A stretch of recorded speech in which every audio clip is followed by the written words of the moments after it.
जय श्री राम। दोस्तों, बहुत खुशी की बात है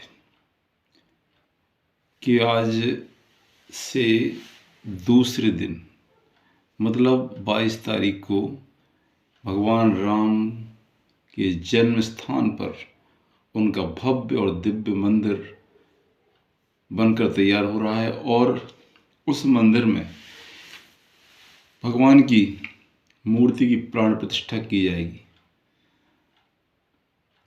जैसा कि आपको ज्ञात होगा कि इस प्राण प्रतिष्ठा में आदरणीय Shri Narendra Modi ji, prime minister of India, Bharat के प्राइम मिनिस्टर, इसमें यजमान की भूमिका निभा रहे हैं और इसके लिए उन्होंने 11 दिन पहले से नियम संयम से रहना शुरू कर दिया और व्रत का पालन कर रहे हैं, तपस्या कर रहे हैं, तपस्वी का जीवन बिता रहे हैं। भूमि शयन, फलाहार करना, बाहर की किसी वस्तु को नहीं खाना, शुद्ध तन मन धन विचार से ब्रह्मचर्य पालन करते हुए रह रहे हैं। तो इस क्रम में देखा जाए तो मोदी जी ने अपने आप को पूरी तरह से सिद्ध कर दिया है कि वो सर्वथा उपयुक्त व्यक्ति हैं भगवान राम की मूर्ति की प्राण प्रतिष्ठा के यजमान के रूप में। हालांकि ये बड़े दुख की बात है कि हमारे देश के सबसे बड़े धार्मिक नेता, सबसे बड़े धर्मगुरु शंकराचार्य, 2 शंकराचार्य हैं। एक आदरणीय परमादरणीय श्री निश्चलानंद सरस्वती जी और एक हैं अविमुक्तानंदेश्वर महाराज। तो उनका कहना है कि ये मोदी जी अपने चुनाव की फ़ायदा के लिए राम मंदिर का उद्घाटन जल्दी कर रहे हैं और ये सुमुहूर्त नहीं है, मंदिर अभी पूरा नहीं हुआ है। इस वजह से इस कारण ये मंदिर में मूर्ति की प्रतिष्ठा, प्राण प्रतिष्ठा करना शुभ नहीं है और इसमें मोदी जी अपना राजनीतिक लाभ उठाने के लिए इसको जल्दबाजी में कर रहे हैं। हाँ, ये उनका तर्क अपनी जगह हो सकता सही हो और उनका कहना है कि वो शास्त्र की मर्यादा के अनुकूल नहीं है। जहाँ तक शास्त्र की बात है तो ना तो मैं जानता हूँ शास्त्र, ना शायद आप भी सामान्य लोग, और शंकराचार्य जी इसको बेहतर तरीके से जानते हैं। ये सत्य है, कुछ काम ऐसे होते हैं कि शास्त्रानुकूल पूर्ण रूप से नहीं कर सकते हम। इसको अगर देखिए आप, इस मंदिर को अगर बनने के लिए टाला जाए तो ये इसका मुहूर्त जाने कब निकलेगा। हो सकता है कि मुहूर्त इतने दिनों बाद निकले कि हमारा अभी जो मंदिर के लिए हमारे अंदर जो जज्बा है, जो भक्ति है और जो मंदिर देखने की उत्सुकता की एक चरम प्रतीक्षा कर रहे हैं, उसका वो शीतलता बदल जाए, जो उष्णता उष्मा है वो ठंडी हो जाएगी। तो इनमें से कुछ लोग चाहते हैं कि हम अपनी आँखों से सामने भगवान राम का मंदिर देख लें, उसमें भगवान के दर्शन कर लें। तो ये जो 22 तारीख निश्चित की गई है, ये शास्त्रानुकूल नहीं होती है भी, मुझे लगता है ये विधि का विधान है, भगवान खुद चाहते हैं। क्योंकि इस खबर को सुनकर पूरे विश्व में अति उत्साह है, चरमोत्साह है, सभी लोगों को बहुत प्रसन्नता है।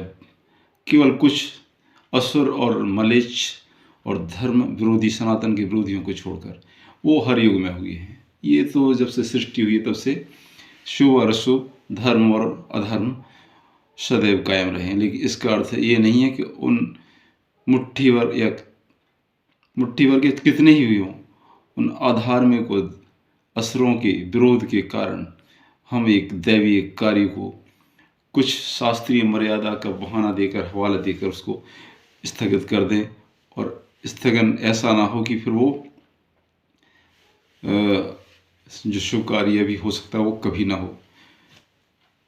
अच्छा, उनका ये तर्क है कि ये भव्य मंदिर जब पूरा बन जाता है, उसके ऊपर ध्वज शिखर पर ध्वज लग जाता है, तब होना चाहिए। ये बात सत्य है, शास्त्रीय मर्यादा का ध्यान इनमें रखना चाहिए। तो लेकिन शास्त्रीय मर्यादा का भी ध्यान रखा जा रहा है। आप ये देखिए कि गर्भगृह पूरा तैयार हो गया है और मंदिर का भी काफ़ी हिस्सा, काफ़ी भाग बन चुका है। बस केवल मंदिर का जो विस्तार है वो जो है चलता रहेगा।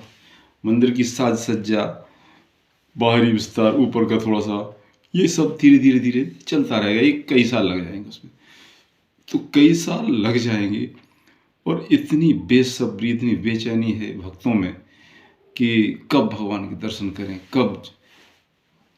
तो निश्चित रूप से मुझे लग रहा है कि इस मंदिर को रोकने का कोई प्रयास ना करे, क्योंकि ये उसी की मर्जी है। कुछ चीज़ें शास्त्र और नियम से परे होती हैं। उसे जो करना है वो शास्त्र में, वेद में और कहीं नहीं लिखा है, नहीं लिखा होता है। और कोई नियम कानून उस धर्म की स्थापना के लिए, धर्म का विस्तार करने के लिए अगर कोई प्रयास हो रहा है तो नहीं करना चाहिए, उसके खिलाफ हो। जहाँ तक मोदी जी का राजनीतिक लाभ लेने की बात है, तो राजनीतिक लाभ लेने दीजिए, क्योंकि उन्होंने अभी 10 साल के अंदर काफ़ी जो है काम किए हैं धर्म के लिए। और उनका जीवन, जो व्यक्तिगत जीवन है, वो तो मेरे ख्याल से उनके हर क्रियाकलाप में दिख रहा है कि वो ओरिएंटेड, रिलीजन यानी सनातन ओरिएंटेड है, सनातन उन्मुख है।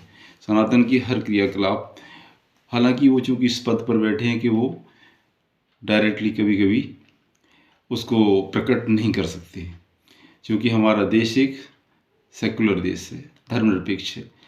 तो ऐसा नहीं कर सकते हैं कि हम अन्य धर्मों की, अन्य धर्मावलंबियों, पंथावलंबियों को बिल्कुल उपेक्षित कर दें और वन साइडेड हमारे सारे फैसले होते हैं, वन साइडेड हमारे फैसले दिखें या काम दिखें।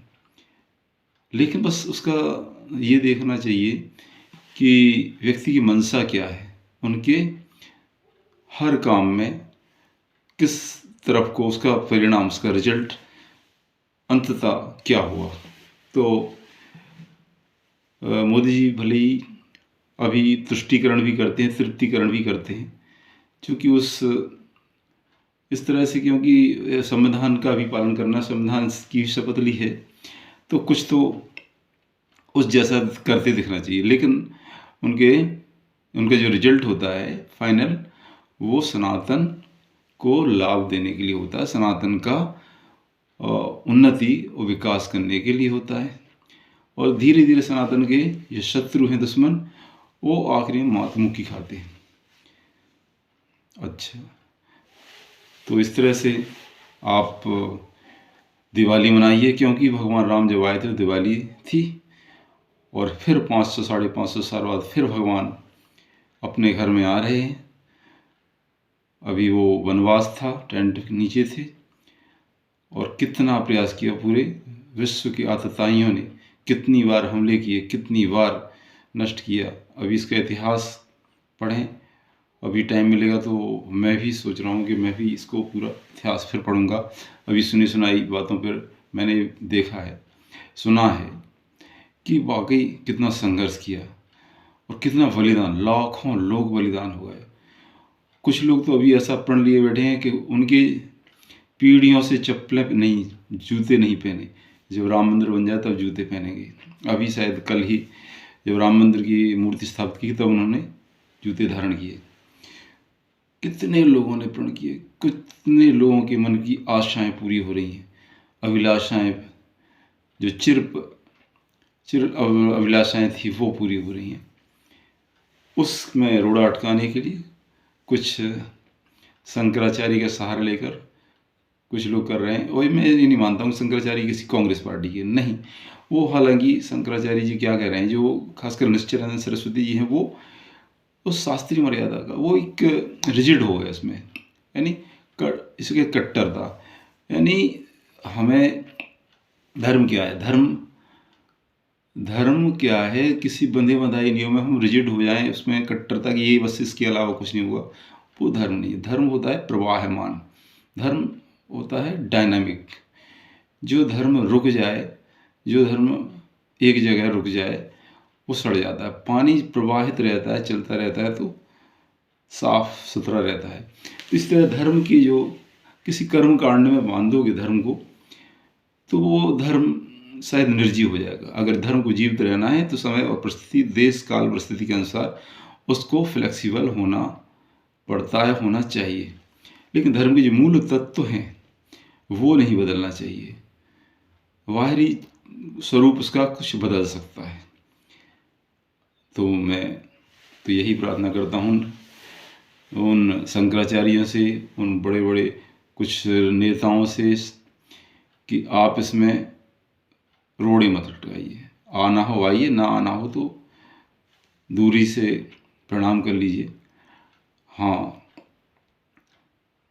ये बात है कि जो भारत की जनता, विश्व की जनता और उनके भक्त हैं, उनको कम से कम इस बहुत बड़े इवेंट में शामिल होने दीजिए। और सभी लोग इस बड़े उत्सव को बहुत ही प्रसन्नता से, हर्षोल्लास से मनाएं। दिवाली मनाएं अपने घर में।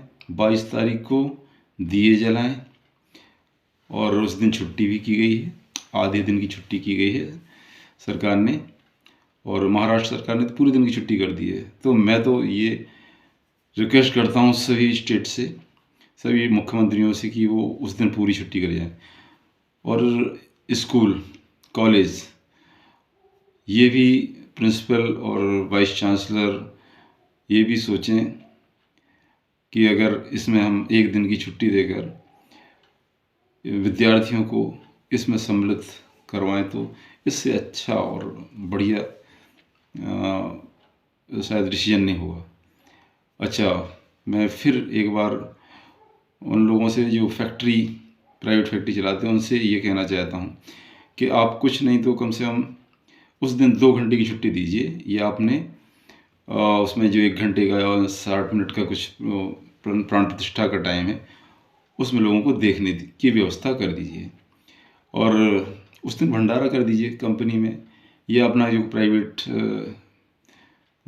जगह है जहाँ पर आपका काम चल रहा है, फैक्ट्री है या कोई कार्यालय है, वहाँ उसको सेलिब्रेट कीजिए, उस इवेंट को, उस घटना को, उस महान उस परंपरा को सजीव जीवंत देखिए, उस लाइव को सबको दिखाइए। और भगवान राम जो इस भारत की सांस्कृतिक एकता और महान उच्च आदर्शों के प्रेरणा स्रोत रहे हैं,